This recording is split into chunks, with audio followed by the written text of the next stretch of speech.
Can you feel some sunshine as you're breathing through the hand, right? Maybe they can't get to the sunshine or the birthday party or the time that they hit a home run. Maybe they can't get there, but even just slowing down the breath is really helpful. Mhm. And then you can say, hey, right? You can do this anytime. You can do this in the bathroom, at school. You can do this in the classroom. You can do this on the baseball field, right? And you can do this with your friends if you're starting to feel, right? And so giving kids the tools, that is the way to sort of arm them in feeling more confident.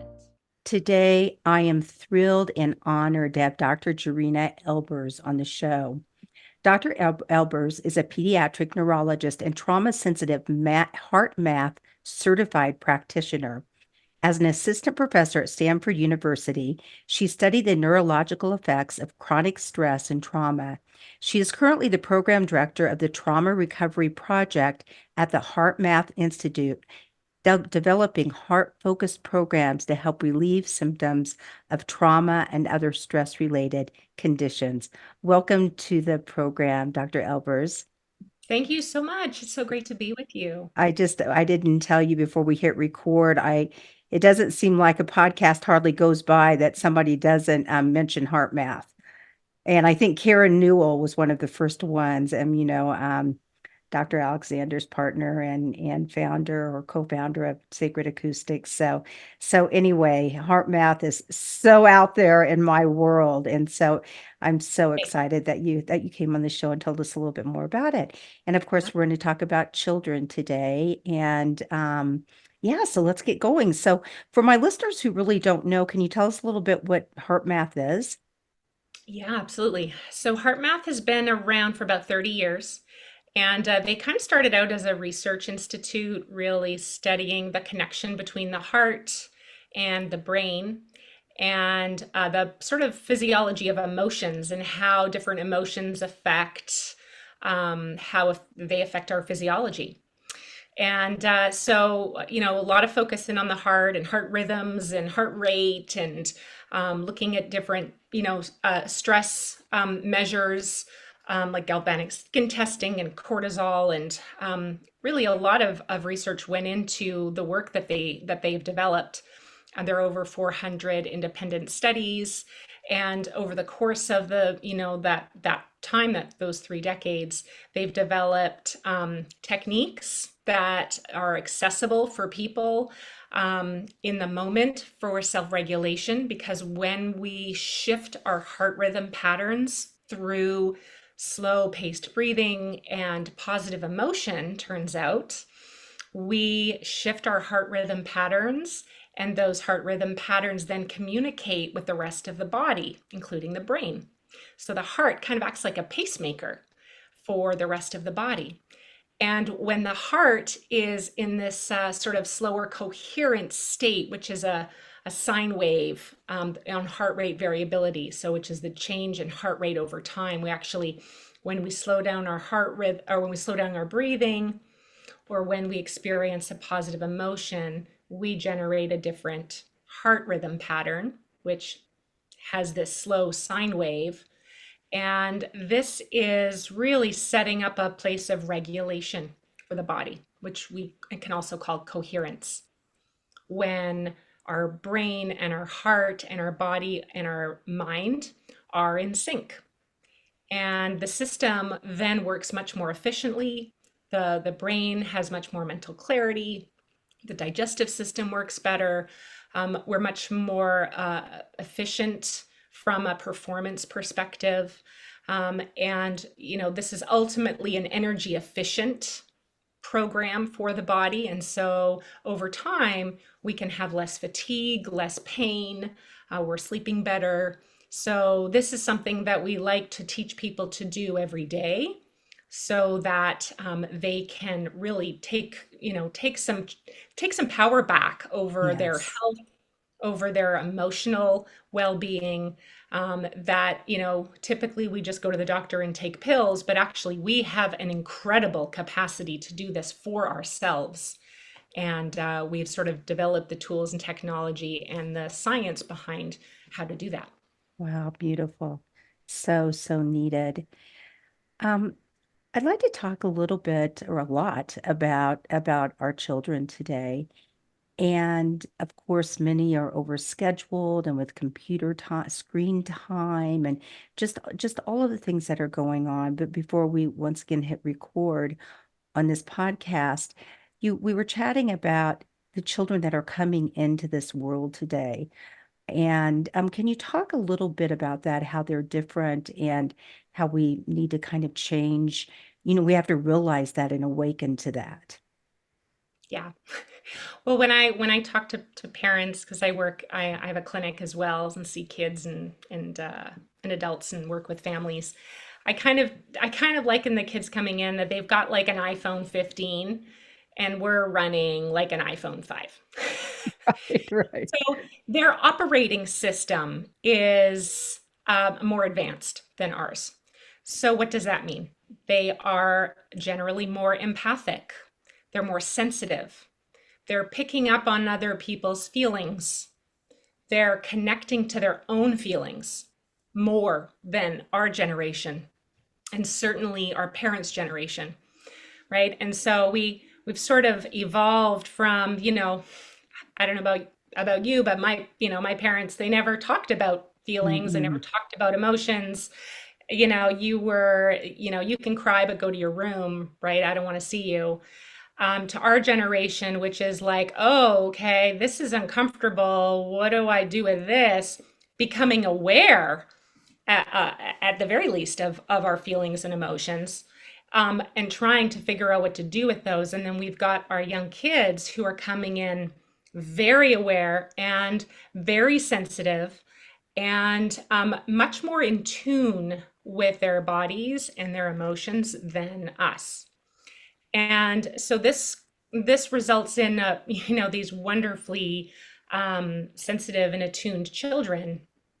However, the other side of that coin is intensity. Yeah. So they're taking all this information in, and if they haven't figured out how to manage the energy that's coming into their bodies and the energy that's coming at them from all angles, they're overscheduling, they're, difficulties with friends or school, the performance that's expected of them at XYZ sport, right? And if they haven't figured out how to manage that, which it takes time to do that, they get overwhelmed. And that overwhelm results in, that labile emotionality, can come out as sadness, can come out as rage. And it's very intense and can be very scary for Yeah. these kids, especially young kids. And so I talk a lot about intense emotions, and how that for our generation feels very uncomfortable. Mm, mm, yes. Because I was never taught how to what to do with those intense emotions. In fact, I was taught that when I had an intense emotion, I was rejected. I needed to go to my room. And so for me, intense emotions are bad, right? I don't like them and I get rejected and abandoned. And so I've had to learn, right, as we all are learning how to be with intense emotion and then to be there for our children in their intense emotion. Because if we don't learn to tolerate our intense emotions, we avoid them at all costs, Mhm. right? Because it's not safe to go there. So, what do? I suppress them, I stuff them, I self medicate, I distract. So, this is now we've got a whole epidemic of anxiety and depression, of suppressed. What is depression? Suppressed sadness or suppressed emotions over time because we're not comfortable feeling those feelings, feeling those emotions. And so it's a double, it's a little bit of both, right? We want to teach our children to self-regulate, to be able to manage those intense emotions in the moment, and we need to teach them that they can tolerate those intense emotions when they get to be too much, and that they're going to be okay on the other side. and they're not going to be abandoned, they're not going to be rejected, and they're not going to explode. Hmm. So it's a little bit of both. It's a bit of a dance. Right. Why do you think these kids, I have my own ideas, but these children that are coming in are so much more sensitive? I mean, I feel like the universe is is telling us something. They've been brought in to be, as children always are, our greatest teachers, our greatest potential for growth. What do you think? Well, I think we're in for some we're in for some tumultuous times ahead, right? Yeah. We see it, right? We see the planet going through chaos. We see countries really a lot of division in the countries and communities, in families. And so really this is a time of uh, trying to come together, right? Trying to Hmm. bring our communities, always starting with ourselves, right? And then when we start to connect with ourselves, we connect with our families, we can connect with our communities, and then start to reconnect, within the global society. But I think that's their role, really. They have Yeah. to learn how to connect to themselves. And so these things are coming up as lessons, right? Teachings. How do you connect with yourself? How do I do that? And once I'm able to be with myself and love myself, then that's when I can really start to be available and connected to others Right. and build up that global community again. I think the heart is a really important part of that. And the heart, the heart has such a sort of lovey-dovey symbol to it, but it is very much a high frequency emotion. So, what are those? What are those heart qualities? Love, certainly, care, right? Compassion, but also kindness, right? Hmm. What is it like to be kind and be kind to ourselves, kind to our family members, kind to strangers, and patience, right? Tolerance. Those are all heart qualities. And so this is our opportunity to teach ourselves and our children that these heart qualities are an important part of building a coherent system within ourselves and our communities and the planet. Would you almost say that the heart it's more of our spiritual, our consciousness selves versus, our mind that's always looping and thinking and thinking and thinking but our heart and in that question, I think that you've had research that has also shown that the heart feels really before the mind does. Hmm. Two totally different questions, but well, sort of. Well, so our research really looks at intuition and our ability to respond to some information that isn't necessarily available to our mind right away. Hmm. How is our heart receiving that information first? And that's intuition, right? And so Yes. we can have intuition. As a parent, you might know what's happening with your child, across the globe. Well, that's intuition. We might just know something or feel something is true, or feel something doesn't feel right, and so connecting to that inner voice, that inner wisdom. And so the heart is from many spiritual teachings, that place where we have our inner wisdom, that connection to our intuitive selves. And that is a soft voice, and it Hmm. requires slowing down, and it requires a little bit of quieting the mind in order to hear the heart.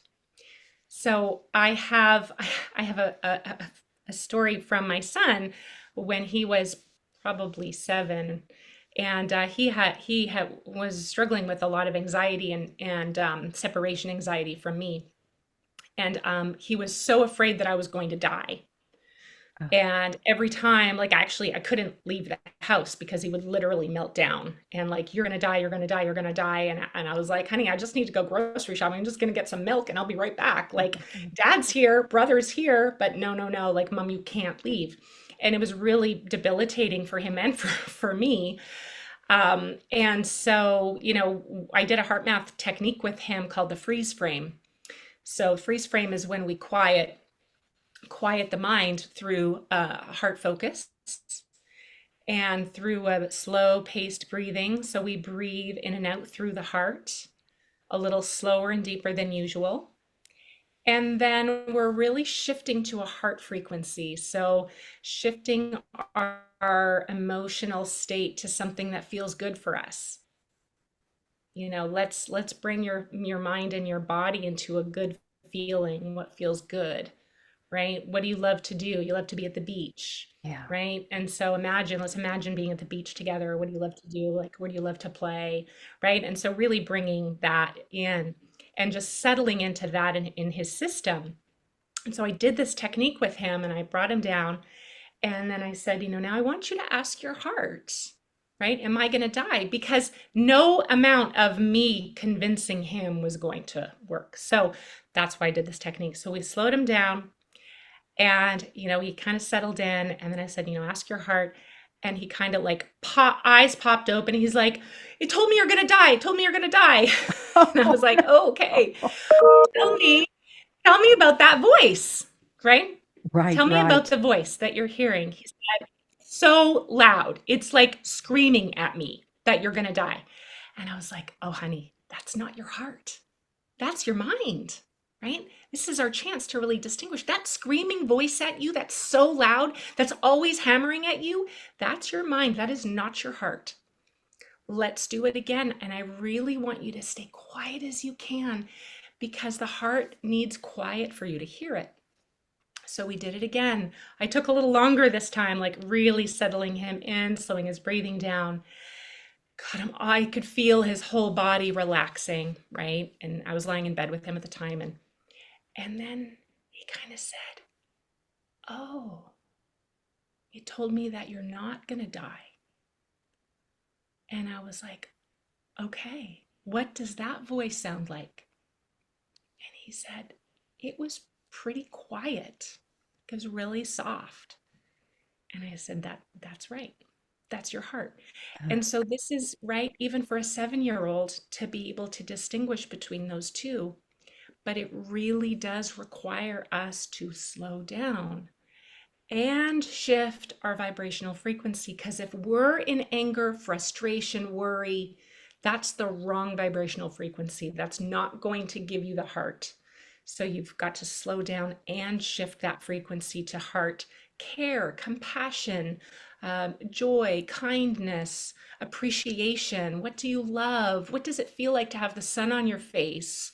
What's your favorite food? What's it like to eat birthday cake? Right? What do you love to play? And so really putting them in that state. And that's a very classic heart math technique to teach kids before they, are in a baseball game or writing right. a test or even falling asleep at night to really like just settle their system because it changes our physiology.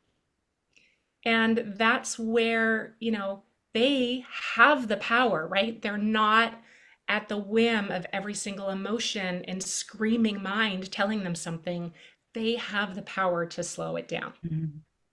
It's so, well, first of all, it's so beautiful that you took the time.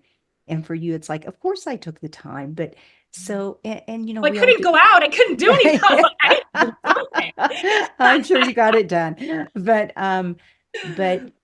it's so much learning for us, for the parents, for the caretakers, right?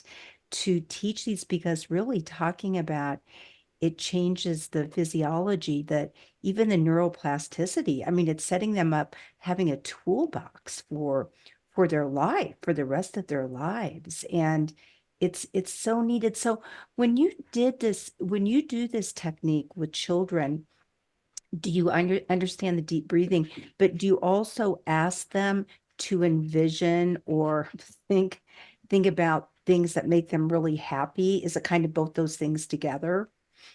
Yeah, so the heart focused breathing can work either with the emotional shift Right. or without. Sometimes it's hard to get to that emotional shift, right? If you're really mad, Yeah. right? Thinking about, puppies and birthday cake is like It's not going so to do it. far. It's not going to do it, right? So you just have to get to neutral. And so, I always teach with the breathing. And, you don't have to do like 5 seconds in, 5 seconds out, or use the diaphragm or the belly or the whatever. In that Right. moment, right? It's going so fast and the brain, right? The thinking part of the brain, the rational part of the brain is actually offline. So any kind of cognitive, tool that you learned, oh, I have to think this. That's not going to work because Yeah. that part of the brain's offline. So this is why we, end up saying and doing things we regret later. So the focus really becomes just slow down your breath. It's the fastest, most effective way to to manage the nervous system and bring it out of that activated fight or flight state and bring it into regulation. I mean, even if you just take a moment to take a deep breath in and a deep, slow breath out,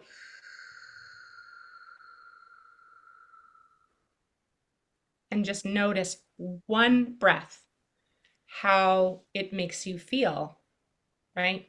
And imagine what if you did that 3 times or 5 times, Mhm. right? But when we add the heart, it's a whole other energetic frequency. So we imagine that breath flowing through the heart. If, especially when I teach young kids, you can place your hand right there, right, Right. to help with that focus. Can we take some breaths in and out through the heart, right underneath your hand? Can you feel some sunshine as you're breathing through the hand, right? Maybe they can't get to the sunshine or the birthday party or the time that they, hit a home run. Maybe they can't get there, but even just slowing down the breath is really helpful. Mhm.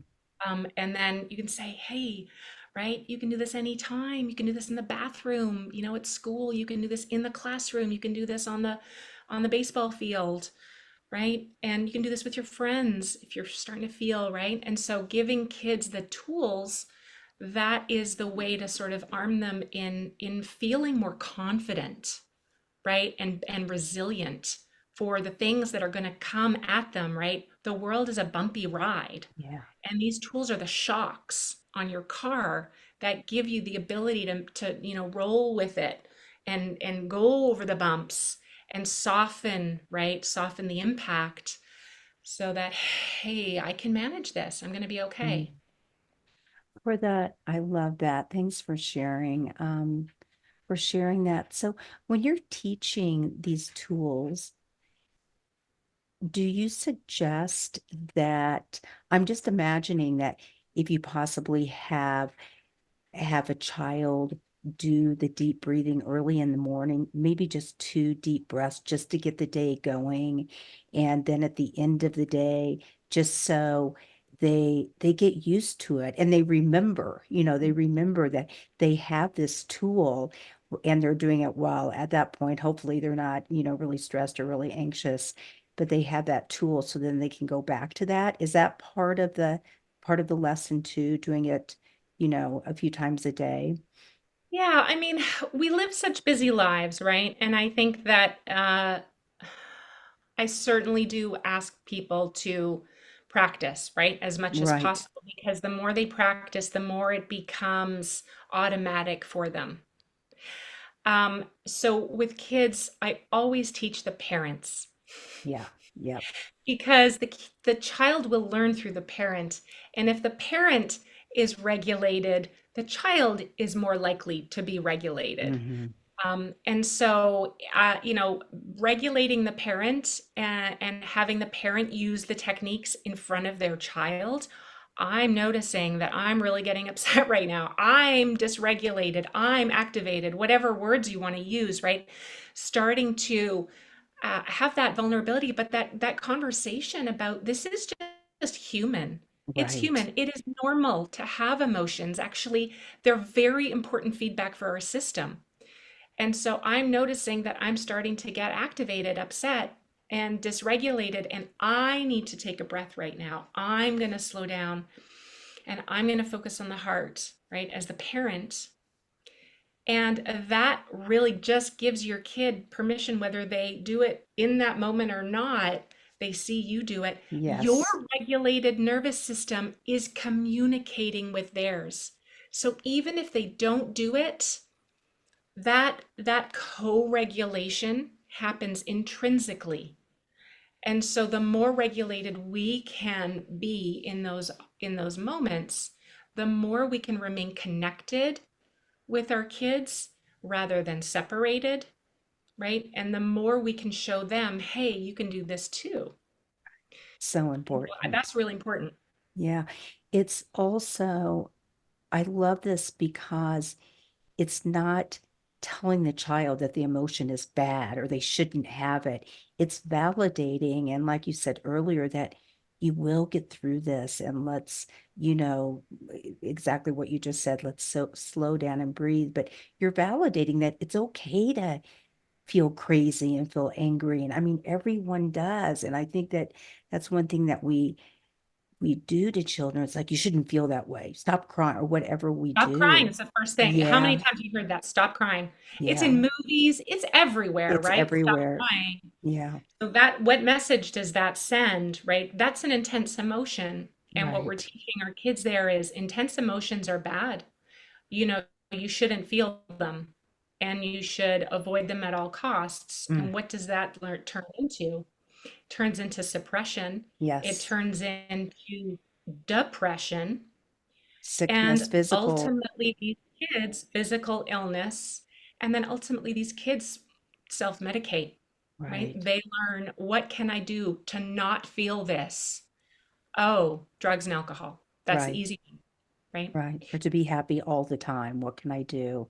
Well, yeah, Yeah. or just not to feel the pain, Right. not to Right. feel the intense, intense emotion, whether it's rage or sadness or pain, whatever it is, I need to stop it. So, teaching our children to tolerate their intense emotions is actually a very, very important skill for them in their intensity.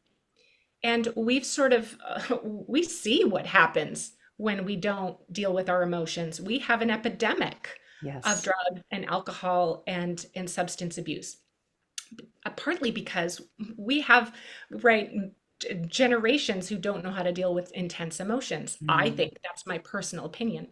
And so, you know, when we talk about self-regulation, there's a little bit of a caveat here because self-regulation is important, right? We do want to have the ability to self-regulate in the moment, as absolutely. And we do need to have the ability to tolerate intense emotions when they arise. And so I talk about like the wave of emotion.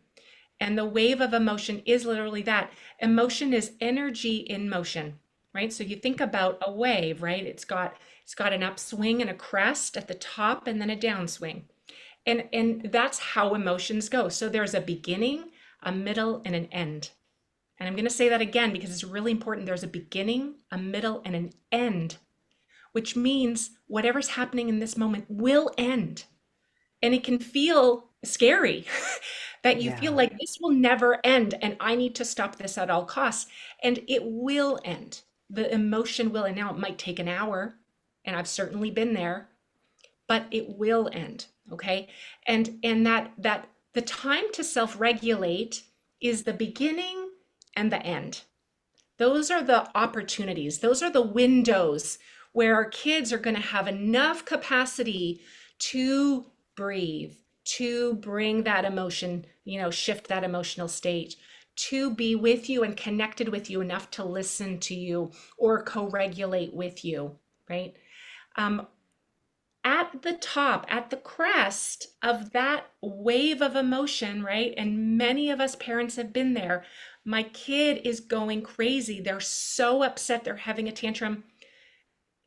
No amount of breathing is going to work there. Okay. That child just needs to release that energy. It just needs, you need, at that point, you're riding the wave. You're Right, right up at the right. top. Okay. And so it's okay because then we're teaching them you're okay after a big intense emotion. And I'm still here and you didn't explode. And we're okay, right? I didn't leave you. I am still love you. You're still, the Yes. most important thing to me. And it's okay that, you were really upset and you threw something at that time. Let's clean it up together, right? There's boundaries. No hitting, right? Sometimes kids can get really upset and they hurt themselves, and that's incredibly difficult. That's an incredibly difficult place to be. And so I always tell parents, right? Try to keep them safe as much as possible. Keep yourself safe, right? Take a step back if you need to, right? Or stand in the corner and say, I'm still here, but don't abandon your child because that's teaching them that their emotion is not okay. Right. But you self-regulate as the parent.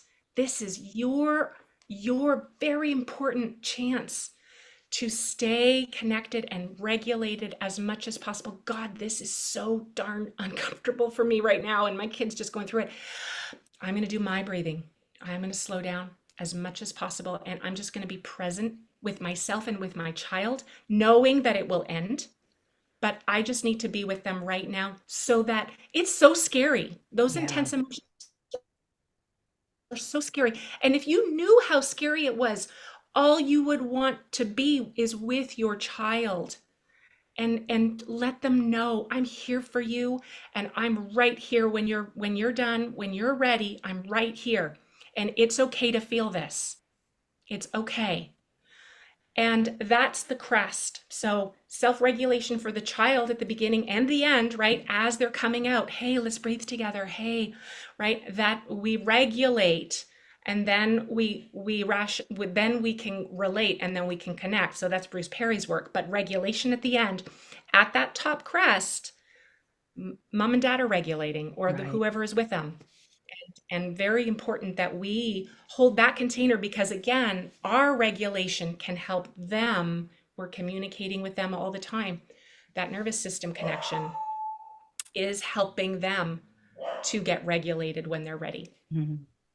Well, and that's part of the heart math again that I remember Karen Newell, on this show was talking about a circle, a large circle of people. And if one person is putting out those vibrations and those heart vibrations of love and kindness, it goes to everybody in the room. And the same thing as you're talking about being right there with your child. And another thing I think of, which I think is always really important for parents and caregivers to think of, and this is a little shamanism thrown in, but if families have histories of, let's say, depression or some of the things that we're talking about, I mean, we all have these intense emotions, but this is the opportunity. And as the child gets older, I think it's important to even explain to them is to break that thread, break that thread in the ancestry of the family and make a difference for future generations, and to learn these skills is really doing that too, because they're going to take that and yeah, and take it to future generations. And that's just such a beautiful thought too. Yeah. Um, do you guys, I work with children in equine therapy. Well, actually, equine fun, equine play. Mm, And we do a lot of breath and self-regulation with teaching deep breathing, but then going out and regulating the breath, having the children with the horses, with the horses while they're grooming or while they're, and we all know what animals do for children, right? I mean, if they have a close family. Have you guys done any work in that area? Because it's just such a huge thing in my life. we absolutely have. I think there's actually a YouTube video out if you look at like heart math and horses. Right. So, again, that horse is a focus for co-regulation. So Yes. horse in nature has a naturally coherent, regulated rhythm that we can co-regulate to. So no, absolutely, we've done some of that research, and I think horses and dogs and cats and whoever furry friends help in that space for co-regulation. Mm. I remember when my son was 9 years old and we went to the Waldorf school, and he was hard on himself, and we took him to some play therapy, and I'll never forget one of the teachers said, this is the time to get him a puppy or get him an animal. And I tell you, we got this animal around 9 years old.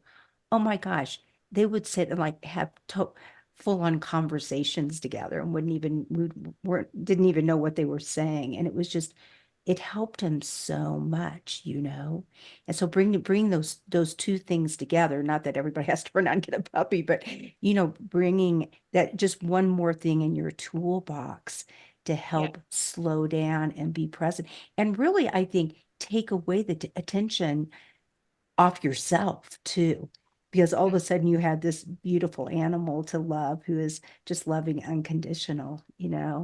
I just Yeah, love no, that. I think I would say it's a luxury to have a pet, to have the Yes, time for a absolutely. pet, to have the money for a pet, to have the space for a pet, and to be able to care for a pet on top of everything else that you're doing. And so, I always mention it to families, but many families are so overwhelmed as it is to add a dog, and they start to feel like, oh God, I can't do this for my child. So even sometimes cats are a little less lower maintenance. Right, right.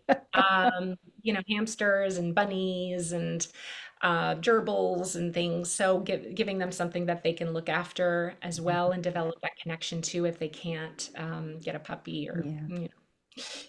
So, so how has heart math changed your life I have a feeling you've been doing this work for quite a while, but as a neurologist and like before heart math and now who is Jorina Elbers after heart math? Well, that's a great question. Well, I was a neurologist at Stanford. I was a stroke neurologist, so I Wow. was working with a lot of intense, brain injuries and strokes in children in the ICU, and but at the same time was in the general neurology clinic and seeing kids with headaches and stomach pains and um, chronic neurological symptoms that weren't going away, and became really interested in stress and trauma, um, and found heart math as a sort of non-pharmacological tool that I could offer because the meds, right, putting an 8-year-old on an antidepressant like that doesn't work, right? And it's happening more than I would Sure. like it to, for things like abdominal pain, right? And so I started, dabbling in it for my patients and was interested in it, and then started, using it myself and my kids and my husband, and it was incredibly helpful for my marriage. Yes. Because we started to use it, my husband and I, and developed the same language, right? I'm dysregulated right now. I can't have this conversation with you. I need to go get regulated. I need to get coherent.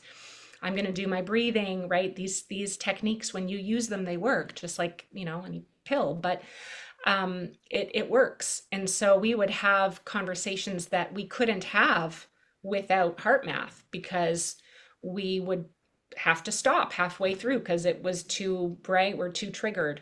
Okay, hey, let's stop and just take a minute to like reconnect to our heart. I want to have this conversation. I want to be able to talk about this. I can't do, I'm just, I just keep getting triggered, right? And a lot of it is awareness, right? And so we start with the mindfulness. John Kabat-Zinn's work was very Hmm. important to develop the skill of mindfulness, which is just awareness.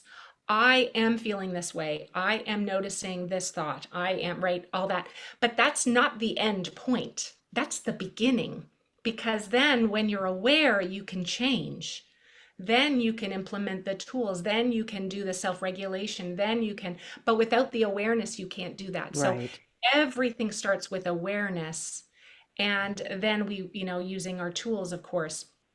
But I would say, my family, the world is really chaotic right now, and there's a lot a lot of anxiety, a lot of depression.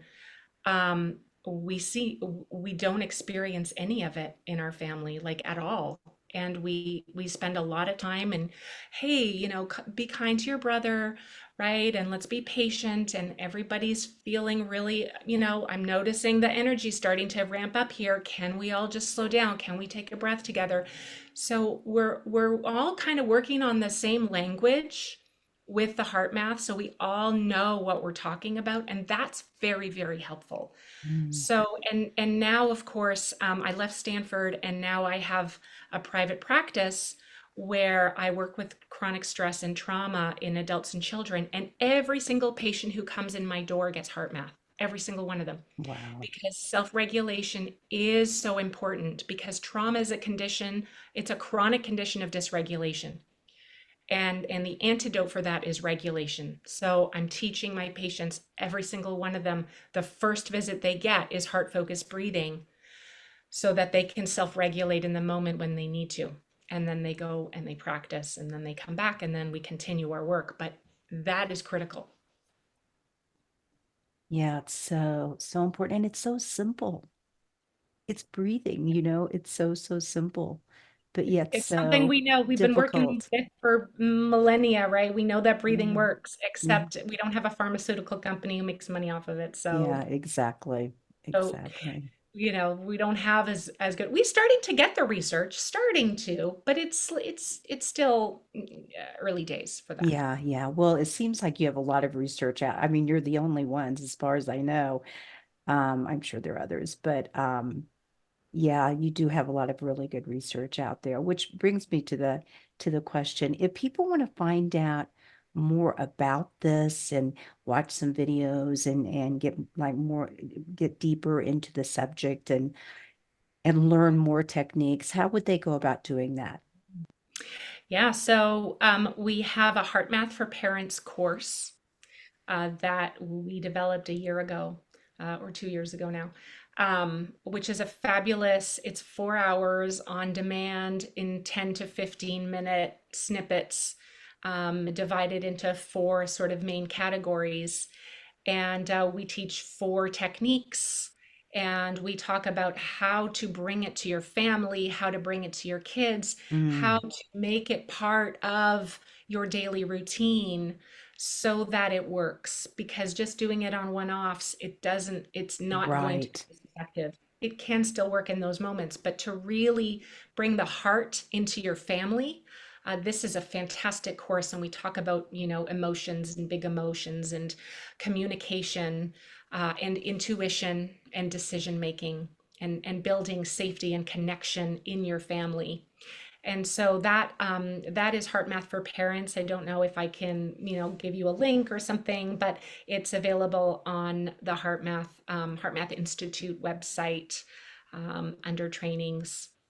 Um, Wonderful. for anybody who's interested in just the general heart math, and there's the Heart Math Experience, which is a free 90-minute video that is, allows people to learn, a couple of techniques and learn about the heart and the heart's impact on the body and the brain and our emotions.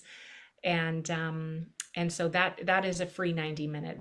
The Heart Math for Parents course is very reasonable. I think it's $39, Oh, which, great. Yeah. I mean, it's not, it shouldn't, hopefully is not a barrier for people. Right, right. Wonderful. And if people want to find out more about you, how would they do that? If you want people to find you. Well, I must confess, I'm very careful with social media. I'm not on Yes, social media, yes. nor is my family. It's very smart.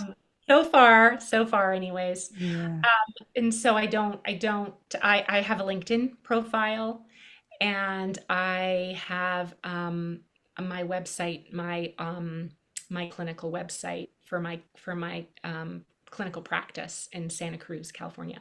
And so wonderful. I see kids and adults in California, who are struggling with chronic stress or trauma, and working with them. and Beautiful. bringing regulation and heart focus tools and brain spotting is what I also. Mm. Brain spotting. That sounds like another podcast. Is that actually looking at the brain when these intense emotions happen and it, Well, yeah, so yeah, exactly. Not looking at the brain, but you're working with the body. It's kind of like talk therapy for the body. So in right? that intense emotion, you're really Where do you just feel focusing it? attention to the body and holding a place of regulation in the system. Right, And right. those two are necessary for integration because typically we just end up just getting dysregulated with our symptoms. They create a lot of fearfulness in us, Hmm.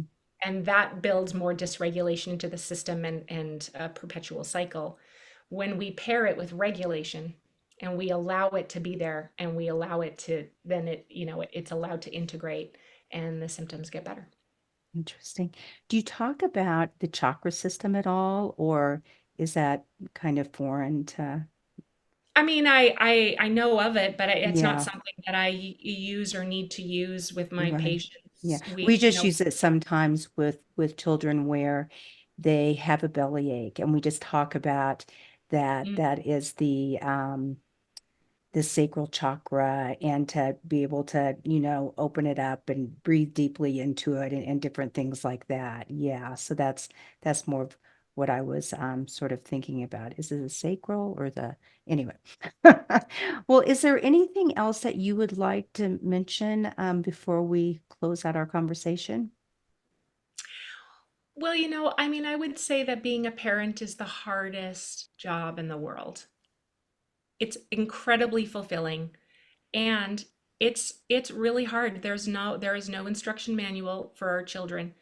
And you can do one thing with one child and it doesn't work for the other. Mm, Our yeah. children can be so different. And so, this is why I really want to empower parents to connect to their authentic parent, to their authentic self, and build trust in that and confidence in that so that they can, work with their child and what their child needs because it's not a one size fits all kind of Yeah. game. It's not.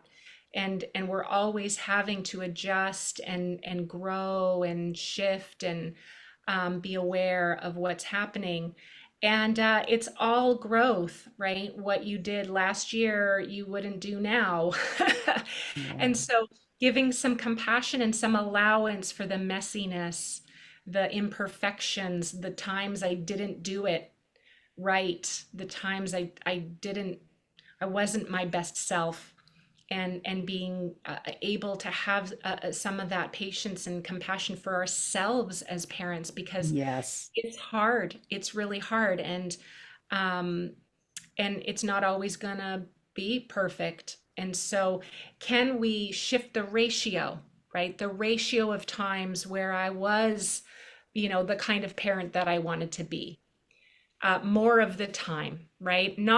It's not all the time, more of the time. And let that be the goal rather than I need to do it all the time and feel bad and beat myself up when I didn't. Mhm. So, so true. So many of us compare and we see others that, and it's never I mean, we're human, right? We do the best that we can, but I love that switching the ratio and the self-love part of it because once again, it's what the children are watching also, and they can learn that self-love component. So, well, thank you so much. I really am honored that you came on the program, and you're doing great work. So Well, thank you. thank Thank you. It you. was really a pleasure to speak with you and be Mm, with you. And thank you for this opportunity to share. you're welcome. So hopefully we'll talk again one of these days. Bye-bye. Thank you.